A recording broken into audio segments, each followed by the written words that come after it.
No, there's no good certain grammatical evidence for a gap. Keil and Delitzsch, the great masters of the Hebrew Bible, think it's not there. If you wanted to say became, there are ways in Hebrew of expressing that more clearly. So what you have is a picture of the world as created for man in Genesis. You don't have to say, well, what was it like billions of years ago? Forget that.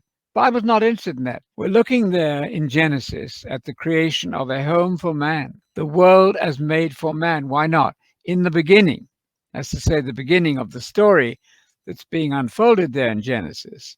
God, the one God, Elohim, created the heavens and the earth. We might say the sky and the land. And at that stage in the plan, it was formless and void. How it came to be formless and void doesn't matter. Forget about that. There's nothing there to prove that there was an invasion of a previous world or something. It's possible, but it's unprovable, I would say. At that stage in the story, God decided to demonstrate what he does so well, is to bring order out of chaos. So you simply have a picture. We might say, now the world looked like this in chaos, and darkness was upon the face of the deep. There was water there.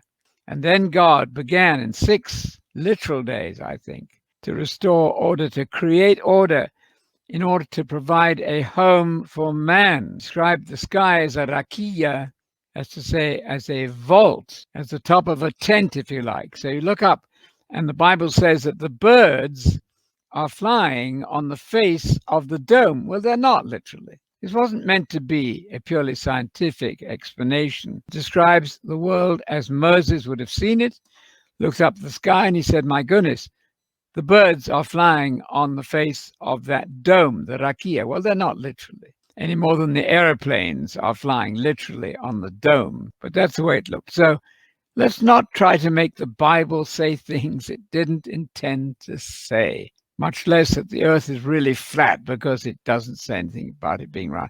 That's just, I think, not sensible. You make yourself look rather amazing, not to say incredible, if you say that the earth is actually flat. You could walk to the edge of it and fall off the edge of it. I wouldn't do that. The waters already existed according to Genesis 1:2. So when were the waters created? I would not rule out the gap theory. Yeah, well, you have a right not to rule it out. The waters were there already. My only point is that the Hebrew there does not compel one to say the earth became without void. It's not clear, at least vague. So I wouldn't insist on it. But if you want to think of that, yes, of course the waters were there. We know that the world was there. But God is giving us, I think, a description there of the world as he formed it, fashioned it out of that chaos, bringing light out of darkness. That's what God does so well.